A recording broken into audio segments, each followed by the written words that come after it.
Salam Bapak Ibu Saudaraku yang saya kasih di dalam nama Tuhan Yesus. Salam damai sejahtera. Di mana di pada pagi hari ini masih kita dapat bertemu muka oleh karena kasih penyertaan perlindungan Tuhan.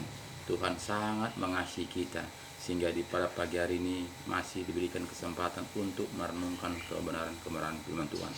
Dari itu Bapak Saudaraku, mari terlebih dahulu kita mengucap syukur kepada Tuhan di mana kita telah dibangun di pada pagi hari ini. Mari sama-sama kita berdoa. Ya Bapa kami yang baik dalam kerajaan surga, kami mengucap syukur kepada Engkau Tuhan, di mana Tuhan Yesus Engkau telah membimbing, menuntun, menyertai, melindungi, menyelamatkan kami pagi, siang, sore, bahkan di malam hari tadi kami tidur nyenyak, dan di pada pagi ini sudah bangun dan sehat walafiat. Itu semua kami rasakan oleh tuntunan penyertaan Tuhan-Mu. Kami hanya bisa mengucap syukur atas semua kebaikan-Mu Tuhan. Dan di pada pagi hari ini Tuhan, kami juga akan membaca sebagian firman-Mu. Engkau campur tangan, Engkau berkarya, Engkau membimbing, Engkau membukakan rahasia firman-Mu, sehingga betul-betul Bapa kami bisa mengerti, bisa menjalankan seturut dan kehendak-Mu. Terima kasih Bapa, terima kasih, syukur Bapa Engkau begitu baik. Dalam nama Yesus kami berdoa dan bersyukur, haleluya, amin. Shalom Bapak Ibu Saudaraku yang saya kasih di dalam nama Tuhan Yesus. Salam damai sejahtera.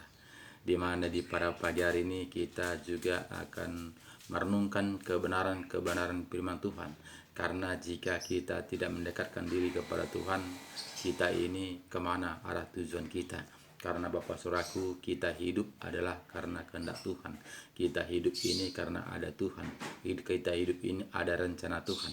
Jadi kita hidup dalam dunia ini ada rencana Tuhan yang terbaik kepada kita. Tapi banyak manusia pada saat ini Bapak Saudaraku tidak akan mengerti. Dia menganggap hidup dalam dunia ini hanya karena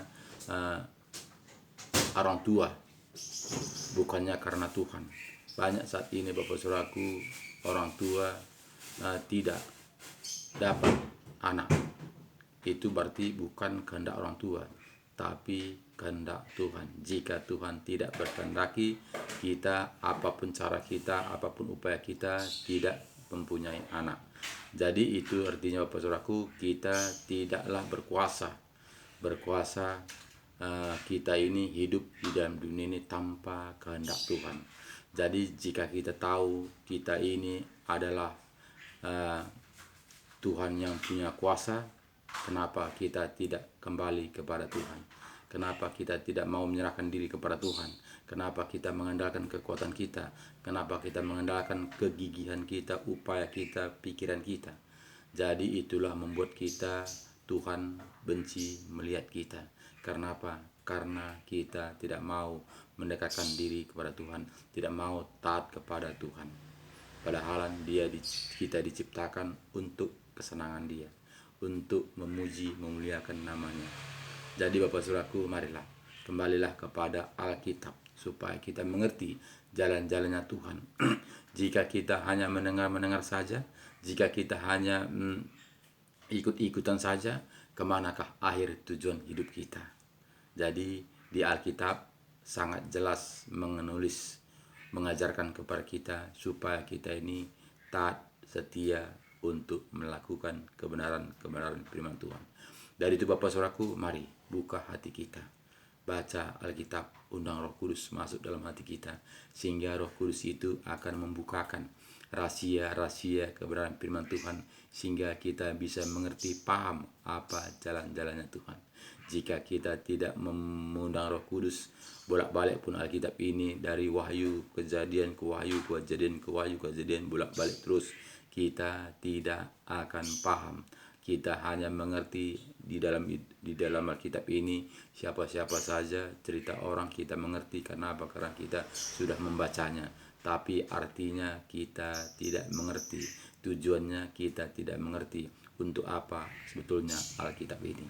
Jadi Bapak Saudaraku, kita harus mengundang Roh Kudus masuk dalam hati kita supaya dimateraikan Roh Kudus itu dengan roh kita ini, sehingga Dia akan berkata-kata dalam diri kita. Dia akan membukakan rahasia-rahasia kebenaran firman Tuhan ini, sehingga kita mengerti jalan-jalannya Tuhan. Jadi Bapak Saudaraku, banyak saat ini hanya ikut-ikutan saja, banyak saat ini hanya dengar-dengaran saja, sehingga tidak mengerti apa rencana Tuhan dalam hidupnya, sehingga dia hanya mengikuti aturan-aturan manusia, tidak taat kepada firman Tuhan. Jadi Bapak Saudaraku, marilah buka hati kita lebar-lebar datang kepada Tuhan. Jadi mari kita buka Alkitab kita akan baca Roma 12. Roma 12 mulai ayat 5. Katanya di sini begini. Demikian juga kita, walaupun banyak adalah satu tubuh di dalam Kristus, tetapi kita masing-masing adalah anggota yang seorang terhadap yang lain. Jadi Bapak Ibu Saudaraku yang saya kasih dalam nama Tuhan Yesus, walaupun kita banyak, walaupun dunia ini dipenuhi dengan manusia, berjuta-juta manusia, tapi kita satu di dalam Kristus. Jika kita tidak satu dalam Kristus, kita tidak akan mendapatkan janji-janjinya. Jadi seperti tubuh kita ini Bapak Saudaraku, jika tubuh kita ini berpecah-pecah, tentu kita akan sakit. Kenapa? Karena dia tidak satu arah lagi, dan karena dia tidak satu tujuan lagi. Tapi jika masih tubuh kita ini satu arah, sehingga tubuh kita ini tidak sakit. Jadi seringkali tubuh kita ini kita melihat berjuta-juta organnya ini, jika masih satu arah, masih tunduk kepala kepada kepala, sehingga dia akan terarah, semuanya berjalan dengan baik.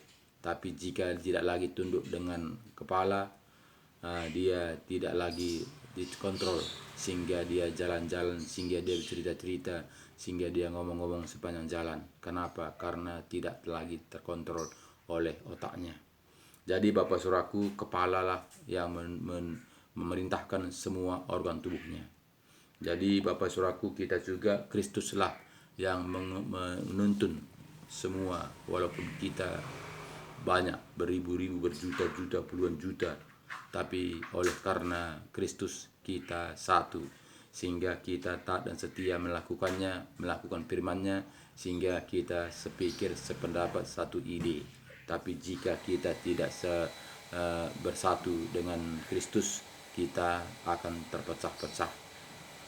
Jadi inilah membuat kita sering jadi tidak taat kepada firman Tuhan. Karena apa? Karena kita berpecah-pecah.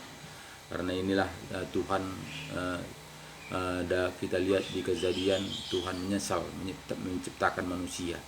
Karena apa? Karena manusia keras kepala, karena manusia membangkang, sehingga Tuhan kecewa menciptakan manusia. Tapi karena Nabi Nuh taat dan setia, sehingga dia mengampuni manusia. Dia mengatakan memang watak manusia seperti itu, tapi Tuhan mengatakan, aku akan berjanji, aku tidak lagi akan bikin air bah memusnahkan manusia. Selagi ada pelangi, kutaruh dia di langit untuk ingat-ingatanku, aku tidak akan memusnahkan manusia dengan air bah. Jadi Bapak Saudaraku, Tuhan sudah berjanji, dia tidak lagi membuat kiamat. Dunia tidak lagi membuat menjadi air bah, manusia mati semua. Tidak, tapi Tuhan memberikan kebebasan kepada manusia. Jadi makanya pada saat ini Bapak Saudaraku, kita melihat kebebasan inilah merajalela, sehingga kita tidak lagi taat kepada firman Tuhan. Walaupun kita mengatakan kita itu Kristen, tapi tidak pengikut Kristus. Padahal artinya Kristen itu adalah pengikut Kristus, tapi kita tidak lagi pengikut Kristus, tapi kita pengikut dunia, pengikut manusia. Jadi Bapak Saudaraku, itu harus kita sadari. Jika memang kita ingin mendapatkan kehidupan yang kekal, itu harus taat kepada firman. Harus kita kembali kepada firman. Itu artinya Kristen, pengikut Kristus. Jadi Bapak Saudaraku, ayat 6 mengatakan kepada kita, demikianlah kita mempunyai karunia yang berlain-lain menurut kasih karunia yang dianugerahkan kepada kita. Jika karunia itu adalah untuk membuat baiklah kita melakukannya sesuai dengan iman kita. Jadi Bapak Saudaraku, kita diberikan Tuhan talenta berbeda-beda. Jadi nggak bisa saya seperti A, saya seperti B, saya seperti C, nggak bisa. Itu karena berbeda-beda. Ciptaan Tuhan itu semuanya berbeda-beda.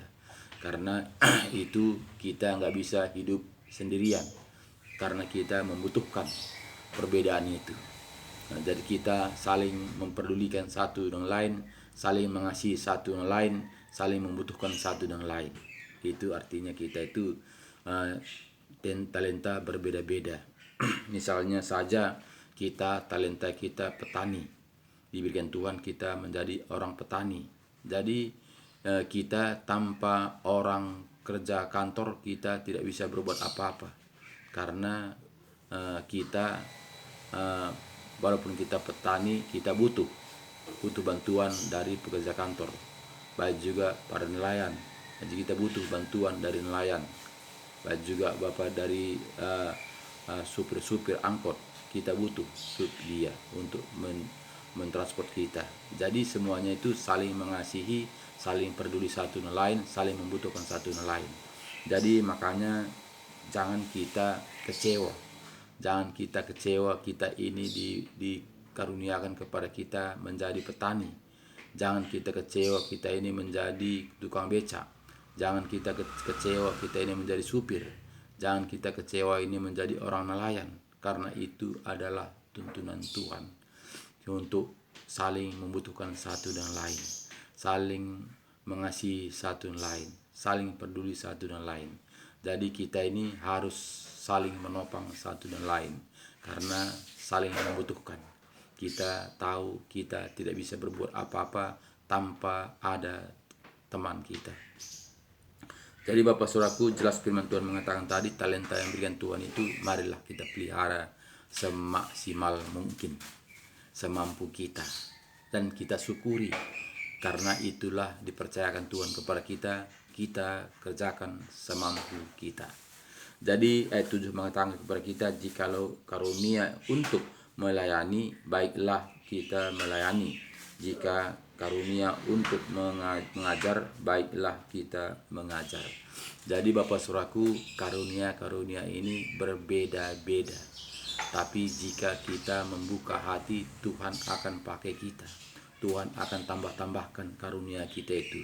Satu menjadi, kan dibikin Tuhan karunia itu, talenta itu 1,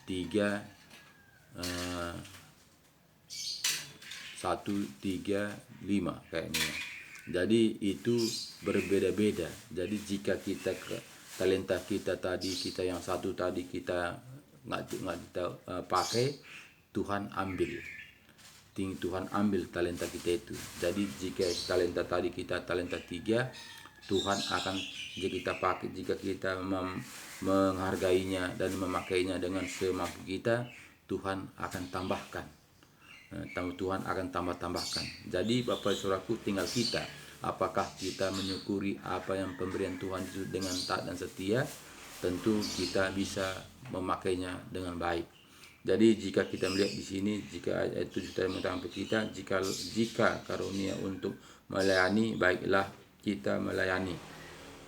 Jika karunia untuk mengajar, baiklah kita mengajar. Jika karunia untuk menasihati, baiklah kita menasihati.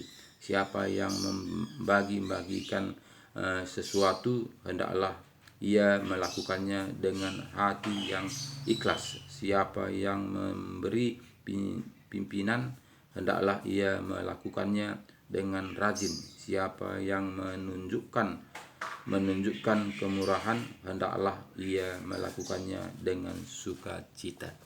Jadi Bapak Saudaraku, semuanya itu sudah dipersiapkan Tuhan. Jadi jangan kita kecewa apa yang kita alami pada saat ini. Jangan kita mengatakan Tuhan itu tidak adil. Saya rajin ke gereja, kok saya seperti ini. Jadi itu sudah ditentukan Tuhan. Tapi jika kita melakukannya taat dan setia, Tuhan akan memberkati sehingga ditambah-tambahkan.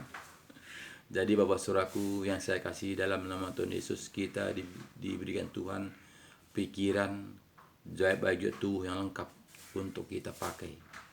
Nah, jadi kita itu harus kita menyukurinya.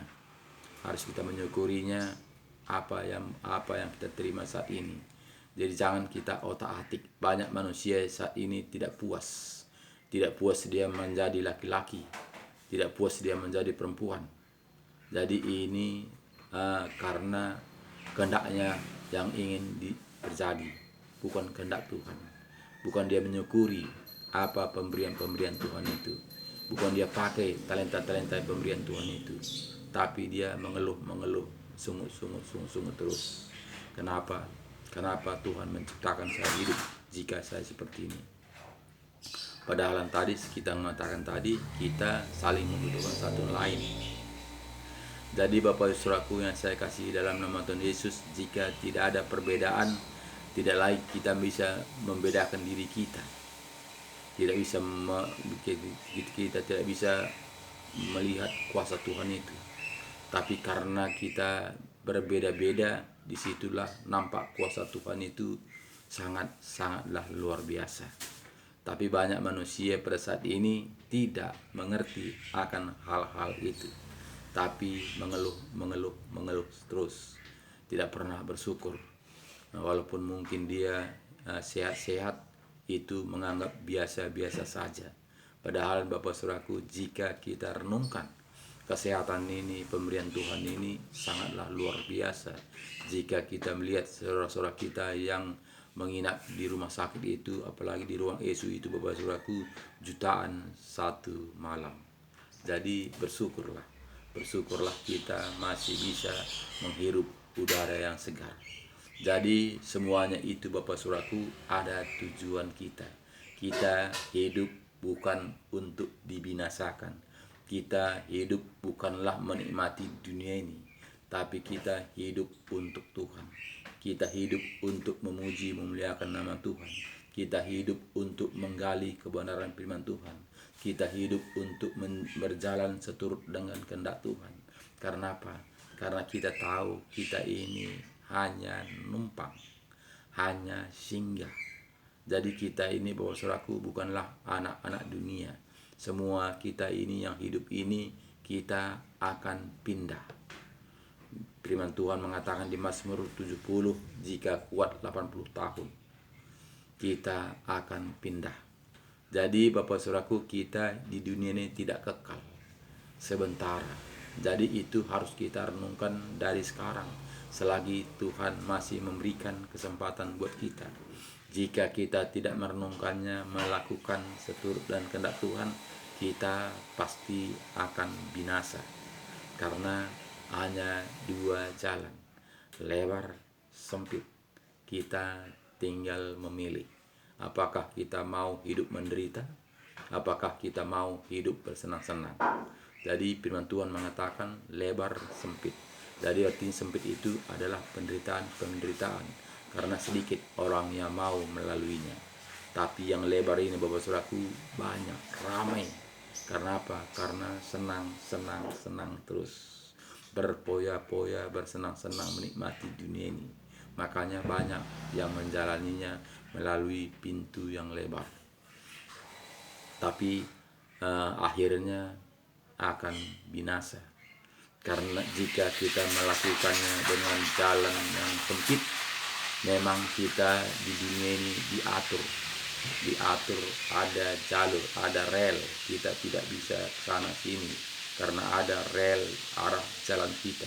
Tujuan kita itu harus di atas rel, seturut dengan aturan-aturan yang sudah ditetapkan Tuhan. Jadi kita tidak sama seperti dunia ini bisa sana sini bercampur baur macam-macam yang kita lakukan.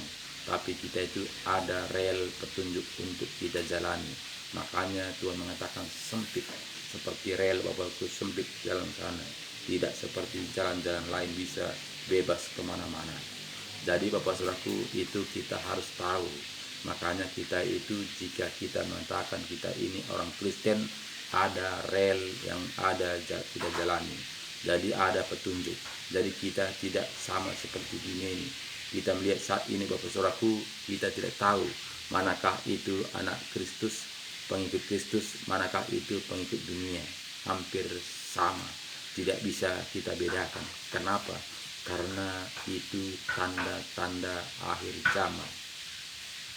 Tidak seberapa manusia seperti Adam, tidak seberapa manusia seperti seperti Bapak Abraham.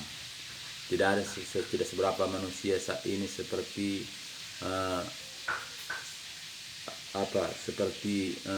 Nuh, Nabi Nuh. Tidak seberapa saat ini kita melihat seperti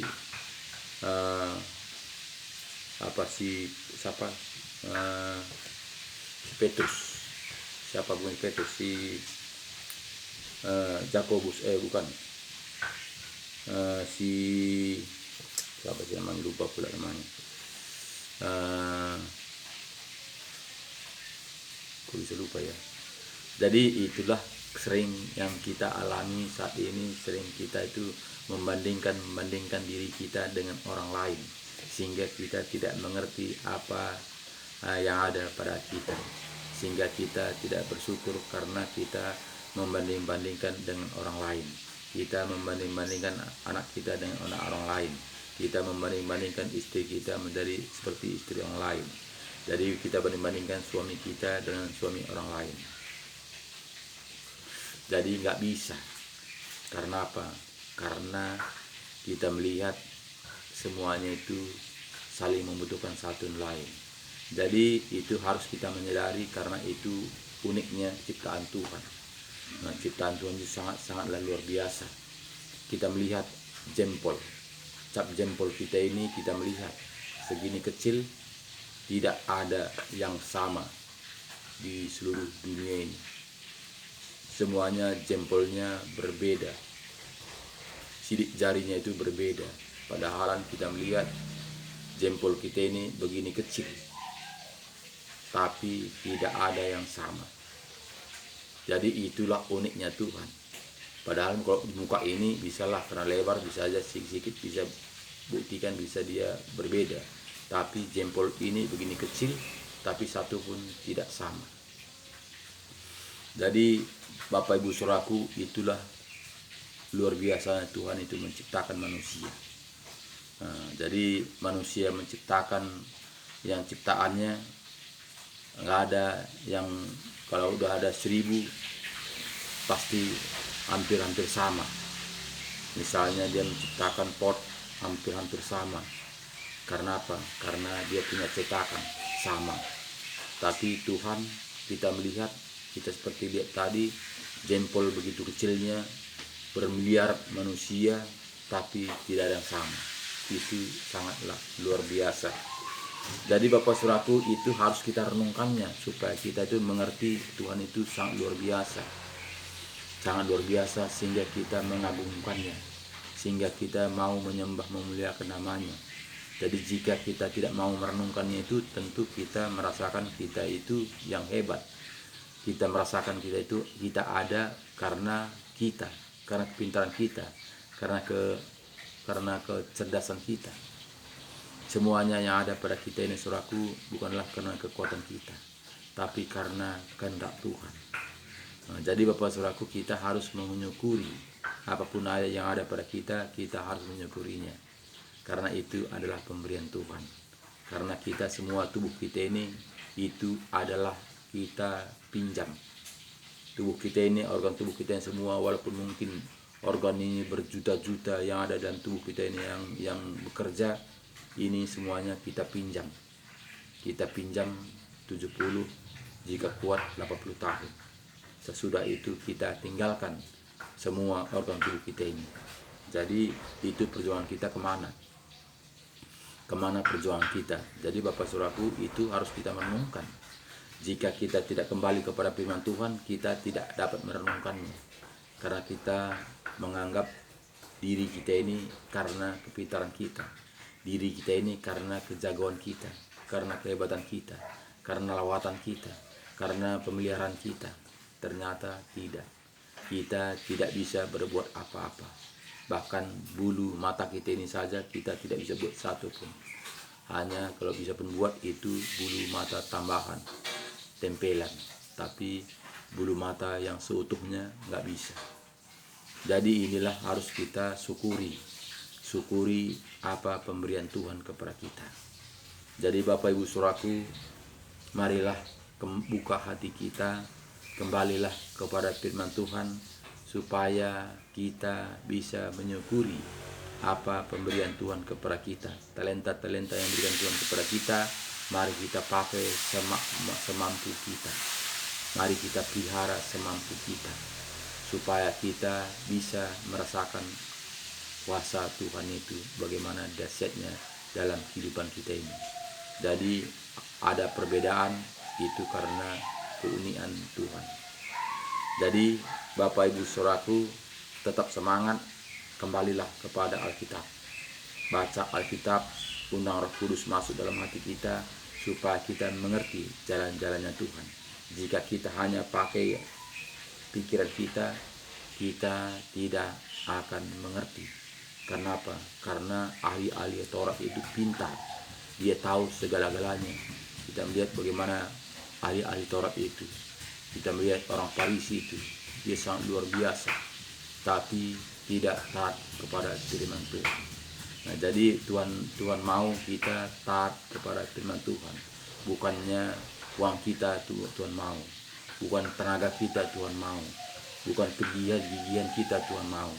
Tapi diri kita mempersembahkan diri kita ini seutuhnya kepada Tuhan, supaya Tuhan melakukan seturut dan kehendak di dalam diri kita, sehingga kita menjadi anak-anaknya. Jadi tidak gampang menjadi anak-anak Tuhan. Jika kita hanya mengaku menjadi anak Tuhan, memang itu gampang. Tapi sebetulnya jika kita menjadi anak-anak Tuhan, tentu kita taat dan setia melakukan apa yang difirmankannya kepada kita. Jadi terima kasih banyak Bapak Saudaraku, share kepada seseorang kita, keluarga kita, tetangga kita, supaya kita bisa berbagi rasa. Firman yang kita dengar ini bisa kita berbagi rasa kepada saudara kita, keluarga kita, teman-teman kita, tetangga kita, jika kita menyiarnya kepada teman-teman kita. Karena ini untuk kebersamaan kita, untuk kita saling bergandengan tangan untuk menuju kehidupan yang kekal. Jadi ini bukanlah untuk pribadi kita diberi untuk memberi. Jadi itulah uniknya kita dalam Tuhan ini. Kita diberkati untuk diberkati. Kita diberkati karena untuk memberkati. Jadi Bapak Saudaraku, share dan jangan lupa subscribe video ini supaya berlanjut, supaya tersebar seluruh dunia untuk memberitakan kebenaran firman Tuhan, supaya tidak tinggal diam, supaya hanya tidak tinggal untuk kita saja, tapi kita bisa membagikannya kepada keluarga kita, saudara kita yang kita kenal, sehingga firman Tuhan ini tersebar ke seluruh dunia. Terima kasih banyak. Semangat Tuhan, semangat terus. Tuhan Yesus memberkati kita. Shalom.